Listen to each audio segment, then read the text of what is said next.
Beragam peristiwa yang telah kami beritakan di pojok negeri media. Kami telah memilih 4 berita yang menjadi sorotan dalam Top News Weekly kali ini.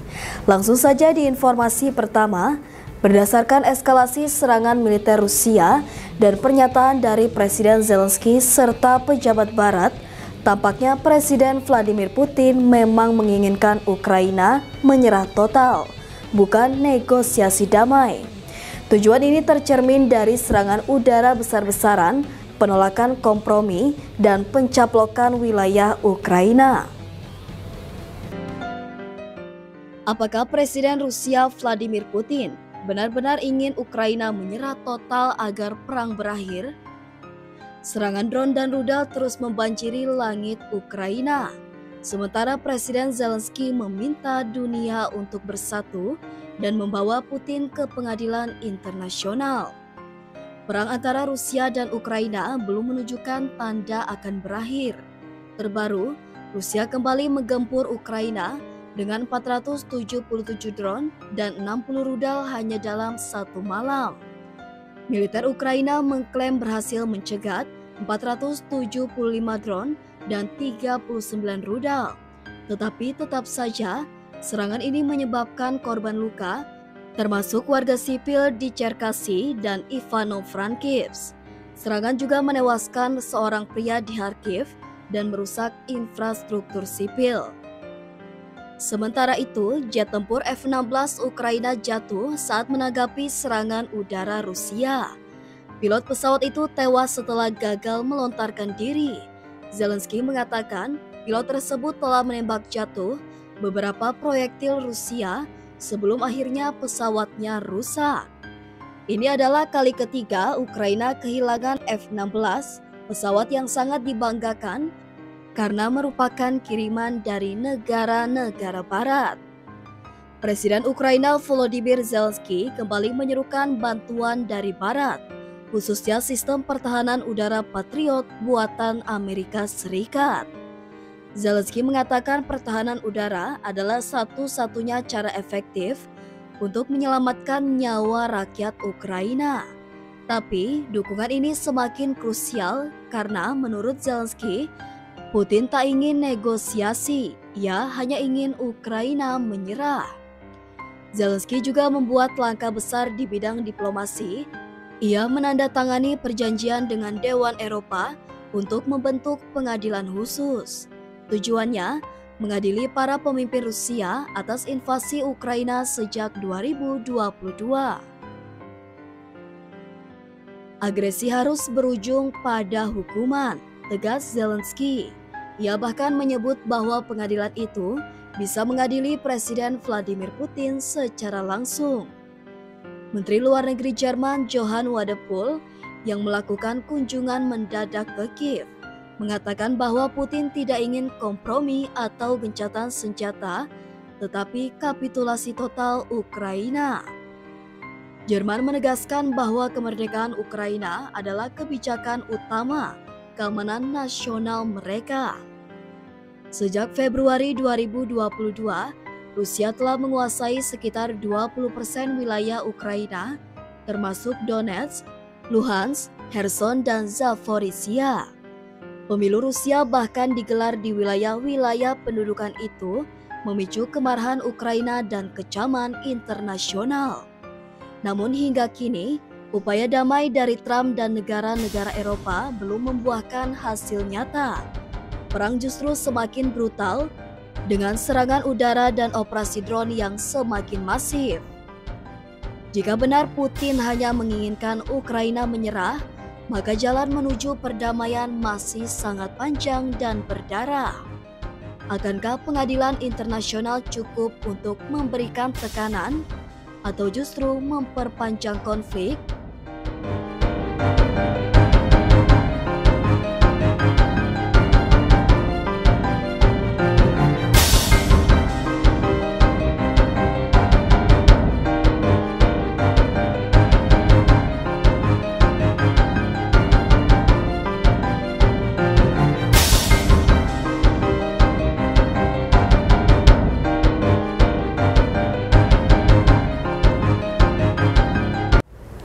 Di berita kedua, tanda-tanda keretakan mulai terlihat di tubuh NATO. Negara-negara Eropa kini semakin gelisah terhadap dominasi Amerika Serikat dalam aliansi militer tersebut. Apakah ini awal dari pemberontakan terhadap kepemimpinan Washington? Dan apakah NATO bisa bertahan dalam formasi saat ini? Tanda-tanda keretakan mulai terlihat di tubuh NATO. Negara-negara Eropa kini semakin gelisah terhadap dominasi Amerika Serikat dalam aliansi militer tersebut. Apakah ini awal dari pemberontakan terhadap kepemimpinan Washington? Dan apakah NATO bisa bertahan dalam formasi saat ini? Selama pertemuan puncak NATO di Den Haag, negara-negara anggota berkomitmen untuk menaikkan belanja militer hingga 5% dari PDB mereka pada 2035. Tujuannya jelas, menghadapi ancaman jangka panjang dari Rusia. Tapi, yang jadi masalah, sebagian besar pembelian senjata diarahkan ke Amerika Serikat. Negara-negara Eropa khawatir ketergantungan ini malah memperkuat dominasi Washington atas sistem pertahanan mereka. Presiden Prancis Emmanuel Macron sudah lama mendorong kemandirian strategis Eropa. Artinya, Eropa harus membangun basis industri pertahanan sendiri dan tak lagi bergantung pada Washington. Macron bahkan pernah menyebut NATO mengalami kematian otak karena ketidakseimbangan pengaruh antara Eropa dan Amerika. Pandangan ini kini mulai diamini negara-negara lain. Kanada, sekutu utama NATO, bahkan mempertimbangkan mundur dari program jet tempur F-35 yang dipimpin Amerika Serikat. Perdana Menteri Kanada, Mark Carney, menyatakan,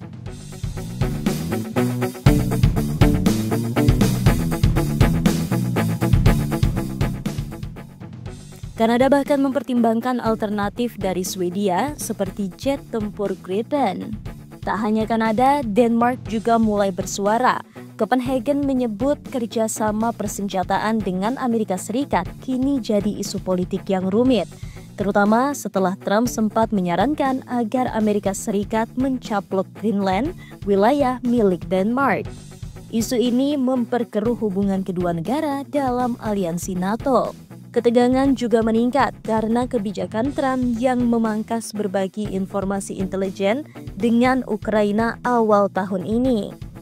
Langkah ini membuat para sekutu khawatir jika Trump kembali mengontrol distribusi senjata dan data strategis, apa yang akan terjadi jika krisis memburuk. Sayangnya, banyak negara Eropa belum punya kapasitas produksi pertahanan yang cukup untuk mandiri. Setelah puluhan tahun minim investasi, Eropa terpaksa tetap membeli dari Amerika Serikat karena stok mereka habis akibat pengiriman ke Ukraina. Alhasil, meskipun ingin lepas dari Amerika Serikat, mereka masih terikat oleh kebutuhan praktis di medan perang. Sementara itu, Moskow mencap semua ini sebagai bukti bahwa NATO hanya sedang memperluas wilayah dan militerisasinya. Putin menepis tuduhan NATO soal agresi Rusia dan menyebut aliansi tersebut sebagai pemicu utama ketegangan global. Omong kosong, ucapnya soal ancaman Rusia terhadap NATO. Apakah NATO akan pecah karena dominasi Amerika Serikat? Atau Eropa akan berhasil membangun otonomi pertahanan sendiri? Di berita ketiga, di tengah perang yang belum berakhir di Gaza, Israel kini kembali mengguncang tepi barat. 60 orang ditangkap, 106 rumah diperintahkan untuk dibongkar. Apakah ini bagian dari perlawanan terhadap Hamas atau strategi aneksasi diam-diam Israel? Di tengah perang yang belum berakhir di Gaza, Israel kini kembali mengguncang tepi barat. 60 orang ditangkap, 106 rumah diperintahkan untuk dibongkar. Apakah ini bagian dari perlawanan terhadap Hamas atau strategi aneksasi diam-diam Israel? Israel mengklaim telah membongkar jaringan besar militan Hamas di kota Hebron, tepi barat. Operasi ini digambarkan sebagai yang terbesar dalam 1 dekade terakhir. dalam operasi gabungan dengan militer dan polisi. 60 orang ditangkap. Shin Bet, Badan Keamanan Dalam Negeri Israel, menyebut mereka sebagai bagian dari infrastruktur besar dan kompleks Hamas yang merencanakan serangan tembak dan bom. Menurut Israel, Hamas sedang aktif merekrut, melatih, dan mempersenjatai para militan baru untuk melancarkan serangan terhadap warga dan sasaran Israel. Tidak hanya penangkapan, Israel juga memerintahkan pembongkaran terhadap 106 rumah dan bangunan di kamp pengungsi Tulkarm dan Nur Shams.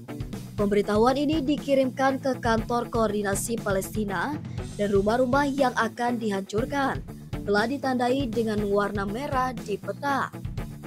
Pasukan Pertahanan Israel atau IDF mengklaim bahwa pembongkaran ini dilakukan untuk kepentingan militer. Namun bagi warga Palestina, ini dianggap sebagai bentuk pemaksaan dan pembersihan etnis secara perlahan. Langkah lain yang memicu kemarahan internasional adalah keputusan Israel untuk membangun 22 permukiman baru di tepi barat. Peace Now, organisasi Israel yang memantau permukiman, menyebut ini sebagai ekspansi terbesar sejak perjanjian Oslo ditandatangani 30 tahun lalu. Beberapa permukiman bahkan akan dibangun di wilayah yang dulu sempat ditarik mundur oleh Israel, menandakan langkah aneksasi de facto atas tepi barat. Langkah ini bukan sekadar taktis. Menteri Keuangan sayap kanan Bezalel Smotrich dan Menteri Pertahanan Israel Katz secara terbuka menyatakan dukungannya terhadap perluasan ini. Mereka menyebut ini bagian dari keputusan keamanan nasional Israel. Tapi pertanyaannya, apakah ini keamanan atau bentuk perluasan terencana dari kontrol atas wilayah Palestina? Karena dalam praktiknya, warga Palestina makin kehilangan ruang hidup, rumah, dan bahkan hak dasar mereka. Menariknya, di saat Israel menyepakati gencatan senjata tidak resmi dengan Iran, mereka justru kembali menggempur wilayah Palestina, khususnya Gaza dan tepi barat. Banyak pihak menilai bahwa penangkapan besar-besaran ini bukan semata soal keamanan, tapi juga upaya melemahkan struktur sosial Palestina, terutama Hamas sebagai kekuatan politik dan militer. Hamas sendiri belum menanggapi tuduhan Israel, tetapi eskalasi terbaru ini menunjukkan satu hal. Konflik Israel-Palestina terus melebar, bahkan saat perhatian dunia teralihkan. Apakah penangkapan dan pembongkaran ini bisa mengakhiri kekerasan? Ataukah justru menambah luka dan memperbesar perlawanan? Apakah perluasan permukiman adalah strategi keamanan atau pelanggaran hukum internasional? Di berita terakhir, ketika Amerika Serikat dan Israel menggempur fasilitas nuklir Iran dalam operasi Midnight Hammer, dunia gemetar. Tapi satu negara langsung siaga penuh, Korea Utara. Apa yang sebenarnya dipelajari Kim Jong-un dari kehancuran di Iran? Dan apakah Pyongyang kini bersiap menghadapi serangan serupa? Ketika Amerika Serikat dan Israel menggempur fasilitas nuklir Iran dalam operasi Midnight Hammer, dunia gemetar. Tapi satu negara langsung siaga penuh, Korea Utara. Apa yang sebenarnya dipelajari Kim Jong-un dari kehancuran di Iran?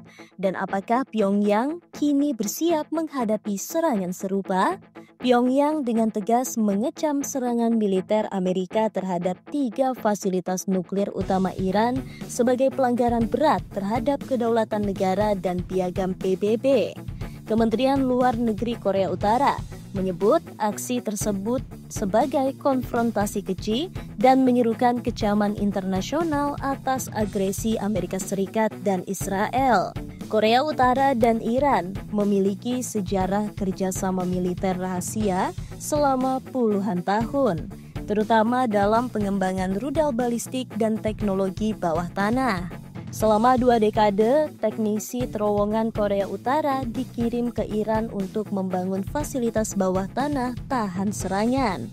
Namun kini bunker bawah tanah Fordo Iran yang pernah mereka bantu bangun berhasil ditembus bom GBU-57 milik Amerika Serikat. Dampaknya, Pyongyang sekarang mengkaji ulang seluruh desain perlindungan bawah tanahnya. Kim Jong-un dikabarkan terkejut berat setelah militer Amerika Serikat memberi sinyal bahwa mereka mengetahui lokasi pemimpin tertinggi Iran, Ayatollah Khamenei. Ini mengubah paradigma keamanan pribadi Kim. Sistem perlindungannya kini diperketat, pergerakan semakin dirahasiakan. Pesan Trump kepada Iran telah membuat Pyongyang sadar bahwa serangan asasinasi terhadap pemimpin bukan lagi teori, melainkan ancaman nyata. Mantan Jenderal Korea Selatan, Chan In-bum, menyebut Korea Utara akan mempercepat penguatan senjata nuklir dan perlindungan cadangan rudal mereka. Pertahanan udara, sistem peluncuran darat, dan fasilitas penyimpanan rudal kini jadi fokus utama. Pesan yang diambil jelas, jangan sampai terjadi Iran kedua di Pyongyang. Menurut Lev Erik Elsley, akademisi dari Seoul Program Nuklir Korea Utara, jauh lebih maju daripada Iran. Mereka punya ICBM, hulu ledak siap pakai, dan Seoul ada dalam jangkauan rudal-rudalnya. Tak seperti Iran yang diserang karena dianggap belum siap membalas, Korea Utara bisa langsung menghancurkan Seoul, Guam, bahkan mungkin daratan Amerika Serikat. Setelah serangan ke Iran, Rusia segera bergerak. Menteri Luar Negeri Iran dijamu Moskow dan Shoigu dikirim ke Pyongyang. Ini menunjukkan koordinasi intensif antara Rusia, Iran, dan Korea Utara dalam menghadapi dominasi Barat. Dalam dunia multipolar saat ini, keamanan regional bukan lagi persoalan lokal, semuanya saling terkait. Korea Utara kini hidup dalam bayang-bayang operasi Midnight Hammer. Mereka belajar, bersiap, dan memperkuat semua titik lemah. Tapi satu hal yang pasti, jika serangan seperti ke Iran terjadi ke Pyongyang, dunia tidak akan melihat serangan balik, tapi melainkan kiamat nuklir. Apakah Amerika Serikat dan sekutunya siap menghadapi konsekuensinya? Itu tadi 4 berita yang sudah kita rangkum minggu ini. Jangan lupa untuk komen, like, dan subscribe channel kami, Pojok Negeri Media. Sampai jumpa di Top News Weekly selanjutnya.